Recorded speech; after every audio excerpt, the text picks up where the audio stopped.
Bienvenue dans J'ai un problème, le podcast indispensable quand on a tout essayé et qu'on veut avancer. Je suis Rebecca Ricci, coach professionnelle spécialisée en souffrance au travail, et ici je vous raconte les histoires, les séances de thérapie d'Emmanuelle Piquet, thérapeute, fondatrice des centres à 180 degrés, chagrin scolaire. Dans un second épisode, nous retrouvons Emmanuelle pour décrypter, comprendre ce qui s'est joué pour le patient et pour le thérapeute. Aujourd'hui, je vous raconte l'histoire de Camille. Elle s'intitule « J'ai un film porno dans la tête ». Camille s'assied en face d'Emmanuelle et elle est un peu étonnée et inquiète de voir une énorme bosse égratignée sur son front. Elle se met de surcroît à pleurer dès qu'elle prononce ses premiers mots. « Je n'en peux plus, il faut que vous m'aidiez. J'ai l'impression que je vais devenir folle. Peut-être même que je le suis déjà. Je ne sais pas. » « Que se passe-t-il » lui demande Emmanuelle. « J'ai en permanence des images horribles dans la tête. Je ne suis même pas sûre d'être capable de vous en parler tellement elles sont horribles. Je ne comprends même pas comment mon propre cerveau peut les avoir conçues. » Ok, dit Emmanuelle. Alors, pour commencer, parlons plutôt de ta vie en dehors de ces pensées. Affreuse, si j'ai bien compris. Raconte-moi. Camille, dis-moi pour que j'apprenne à te connaître. Tu as 20 ans, c'est ça ? Oui, bientôt 21. Je fais médecine à Lyon. Je rentre un week-end par mois pour voir mes parents et mes deux petits frères. Les deux aînés, on les voit moins parce qu'ils font leurs études à Paris. Mais on est tous très famille. Et tes études, elles te plaisent ? Oui, je veux faire ce métier depuis que je suis toute petite. Je pense que c'est important d'aider les autres, de leur venir en aide quand ils souffrent. Je suis catholique pratiquante comme mes parents et c'est important pour moi que mon métier incarne des valeurs auxquelles je crois. D'ailleurs, mon rêve, ce serait de partir avec une ONG dans un pays en guerre. Vous voyez, mon modèle dans la vie, bon, je sais que c'est un peu hors norme, mais bon, tant pis, je vais pas me renier pour être à la mode, mais mon modèle, c'est Mère Teresa. Ah, c'est un modèle exigeant. J'imagine que ce n'est pas simple tous les jours d'essayer de lui ressembler. Tu habites seule à Lyon ou tu es en coloc ? J'habite seule, mais mon copain Nathan, qui fait ses études à Lyon aussi, vient souvent à la maison. Ah, alors avec lui, comment ça se passe ? On est un couple très fusionnel, on fait beaucoup de choses ensemble, du sport, des associations, du scoutisme. Nous sommes guides de France tous les deux. Mon frère dit qu'on dirait des petits vieux, mais nous, on s'en fiche, on se suffit l'un à l'autre. Et puis mon frère, franchement, je préfère pas savoir la vie qu'il a à Paris. À mon avis, c'est pas brillant au niveau moral. Donc son avis, je m'en fous en fait pour l'instant. Avec Nathan, on se connaît depuis 1 an. On pense se marier d'ici à 2 ans si tout va bien. Donc les études, ça va. Avec tes parents et avec Nathan, ça va ? Oui. Alors, depuis quand ces horribles images viennent-elles perturber cette existence visiblement dénuée de toute vague pénible ? En fait, c'est assez gênant, mais vous êtes soumise au secret professionnel, j'imagine. Parce que je voudrais pas que mes parents l'apprennent. En dehors des meurtres et des crimes pédophiles, je suis une tombe.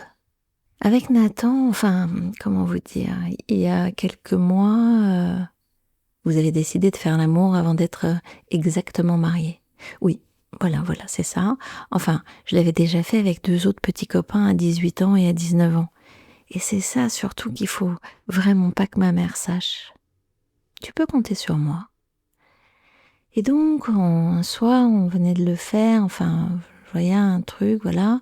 Et Nathan me dit juste après, « J'espère que tu n'avais jamais fait ça avec un autre avant. » Aïe, j'ai comme l'horrible pressentiment que tu as commis l'erreur, compréhensible au regard des valeurs qui sont les tiennes, mais grossière pour la vieille femme plus cynique que je suis devenue, de dire la vérité à Nathan. Oui, je lui ai avoué que je l'avais déjà fait avant de le connaître. Plusieurs fois en plus, mais toujours avec le même là, le deuxième. Et ce détail n'a pas dû trop le calmer, si ? Non, il s'est mis super en colère. Il m'a dit que j'étais limite perverse, qu'il était très déçu, que pour lui ça remettait les fiançailles en cause. J'ai beaucoup pleuré parce que même si je comprends un peu ce qu'il ressent, je trouve que c'est injuste de faire des reproches rétrospectifs à quelqu'un qu'on aime. Mais bon, si j'avais vraiment été cohérente avec ma foi, je n'en serais pas là. Ce qui, d'une certaine façon, lui donne un peu raison. Donc tout se mélangeait dans ma tête. En plus, comme il n'arrêtait pas de gesticuler et de crier, et plusieurs heures après, il m'a demandé si je pensais encore à ce que j'avais fait sexuellement avec mes ex. J'ai répondu que non, ce qui est vrai. Moi, je trouve que c'est hyper important de se dire la vérité dans un couple, sinon il n'y a pas de vrai ciment, non? Disons, dit Emmanuel, qu'il faut parfois choisir entre la vérité et l'harmonie. C'est Confucius qui disait ça. Toi, tu choisis systématiquement la vérité et dans ce cas précis, j'ai l'impression que tu payes un peu cher en matière d'harmonie du couple, non? Ça veut dire que vous pensez qu'il faut mentir? Le plus rarement possible, évidemment, mais dans certains contextes, être parfaitement sincère peut amener plus de souffrance qu'une dissimulation un peu stratégique. Peu importe, de toute façon, cette fois-ci, c'est trop tard, tu as choisi la vérité. Et donc, lorsque tu lui as donc répondu que tu ne te remémorais jamais tes anciennes relations sexuelles, ce qui était à nouveau la stricte vérité, qu'a-t-il dit? Il était encore furieux de ce que je venais de lui apprendre. Il m'a dit « Fais en sorte que ce soit le cas tout le temps parce que je ne supporterai pas que tu penses à quelqu'un d'autre qu'à moi à ce niveau-là. » Ah ouais, c'est compliqué de vouloir contrôler les pensées de l'autre. Plusieurs dictateurs s'y sont essayés et se sont vite rendus compte que, sans tuer massivement, c'était quasi impossible, mais bon. Non, non, c'était il y a 3 mois et depuis, il m'en a presque plus parlé. Il m'a même dit qu'il m'avait pardonné. Franchement, le problème, ce n'est pas lui, c'est moi. Oui, enfin, depuis qu'il t'a dit de ne plus jamais penser à tes ex, toi, tu tentes de contrôler le plus possible ce à quoi tu penses, notamment en termes sexuels. Même si tu ne lui en parles plus, ça ne fonctionne pas du tout, c'est bien ça? Je ne sais pas. La seule chose, dit Camille en se remettant à pleurer, c'est que, depuis 2 mois, chaque fois que je croise le regard d'un homme dans la rue, immédiatement me viennent des images de cet homme et moi en train de faire l'amour. Faire l'amour, pas vraiment, mais quelque chose de beaucoup plus sale, plus avilissant, vous voyez? Ouais, à peu près. Pauvre Camille. Quelle torture! C'est donc dans la rue, dans le bus, à l'école, en famille, tout le temps? Oui. Alors, je marche en baissant les yeux pour ne croiser aucun regard et je fonce dans les gens et dans les obstacles. C'est pour ça que j'ai cette grosse bosse au front. Je me la suis faite hier.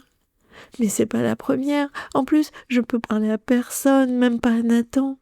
Ah, c'est bien. Tu commences à percevoir l'utilité de certaines dissimulations et je te félicite. Oui, sourit Camille entre ses larmes, sauf que je m'en veux terriblement de ne pas lui dire parce que c'est mentir et que je n'aime pas ça et aussi parce qu'il s'inquiète énormément du coup, il ne comprend pas ce que j'ai. Quand on se balade dans la rue, c'est devenu un calvaire. Je suis toujours tête baissée, j'ai en permanence les larmes aux yeux, je ne veux plus aller dans les magasins, j'ai trop peur de croiser les yeux d'un vendeur ou d'un client. Même quand on regarde un film, maintenant les images viennent. C'est horrible. Avant, ce n'était que dans la rue, maintenant, c'est dès que je croise les yeux d'un homme, même en photo, vous vous rendez compte? Ça peut être un vieillard, comme un petit garçon, c'est absolument ignoble, je m'en veux tellement.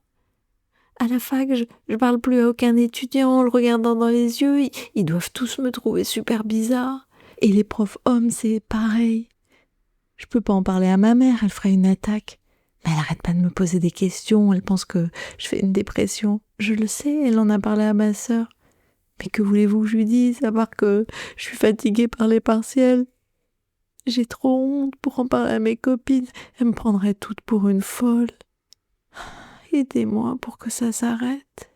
Vous êtes vraiment mon seul espoir parce que parfois je me dis que la seule façon de les arrêter, ce serait d'en finir. Et ce qui est le plus terrifiant, c'est d'avoir l'impression que ça empire. Il y a de plus en plus de situations qui les font venir et elles sont de plus en plus pornographiques. C'est vraiment très dur ce que tu vis. Et je comprends que tu en aies marre. Pour que je t'aide le plus efficacement et le plus rapidement possible, il faudrait que je comprenne exactement ce que tu fais de ces images quand elles arrivent. Prenons celles qui t'ont le plus marqué dernièrement, par exemple. C'était quand?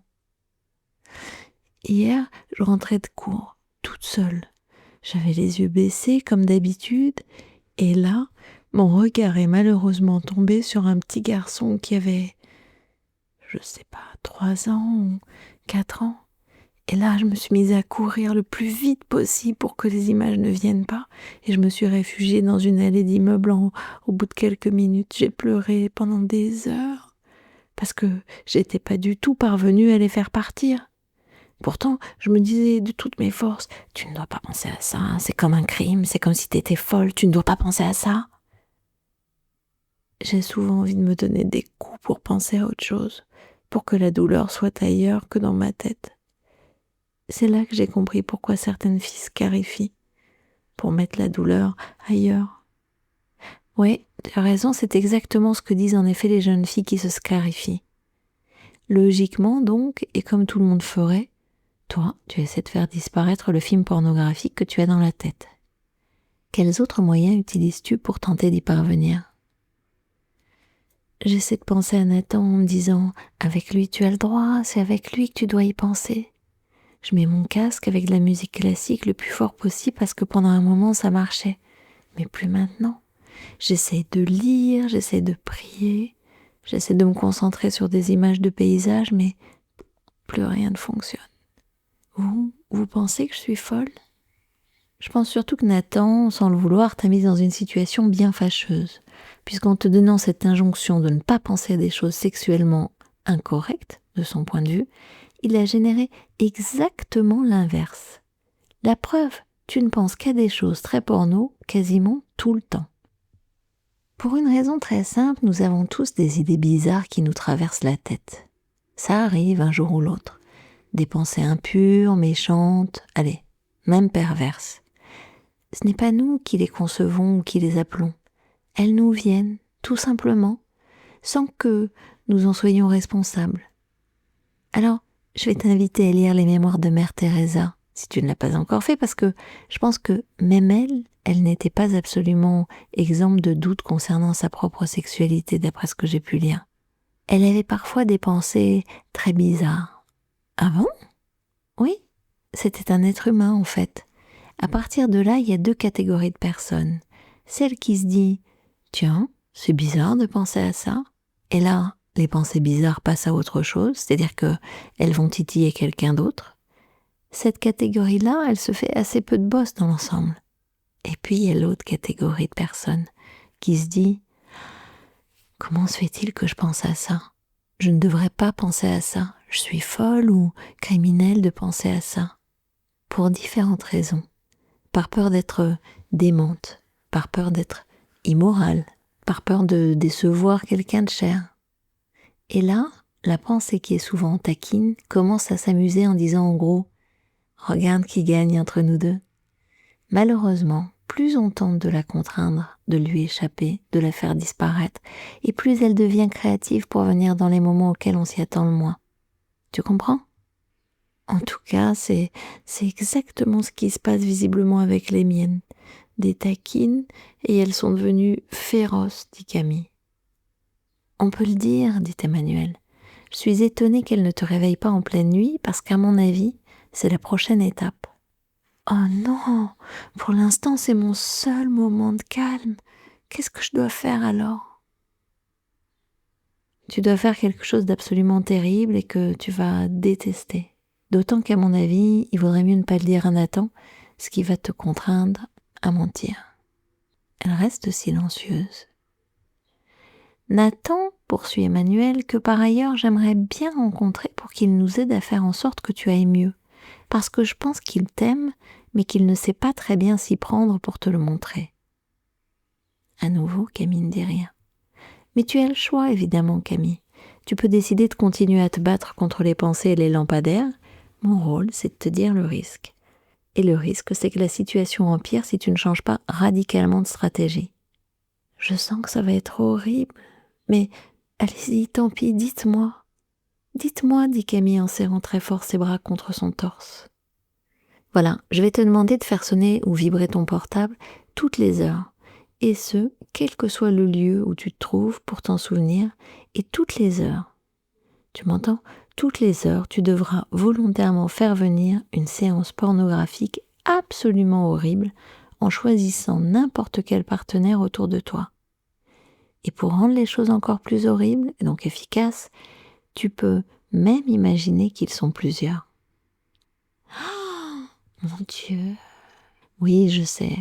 La scène devra durer entre 1 et 2 minutes et il est impératif d'en trouver une différente toutes les heures et ce, pendant 15 jours. Tu devras donc avoir mis en scène d'ici à 15 jours 150 séances pornographiques différentes dont tu seras l'héroïne. Mais c'est super souvent, ça va être un calvaire ces 15 jours. Ouais, comme aujourd'hui en quelque sorte. Sauf que ce sera toi qui contrôleras l'avenue des pensées. En parallèle, lorsque les pensées reviennent en dehors de ces 2 minutes par heure, je vais te demander de les regarder en face, jusqu'au bout, avec courage, sans essayer de les faire disparaître. Et je te revois dans 15 jours. Emmanuel raconte que les pensées de Camille ont cessé de l'envahir à la fin de la première semaine de cette prescription contraignante. Elle lui a avoué que pour être sûre de bien faire l'exercice, elle s'était forcée à se souvenir des relations sexuelles qu'elle avait avec ses ex, notamment le deuxième, ce qui lui a permis d'allier l'utile à l'agréable.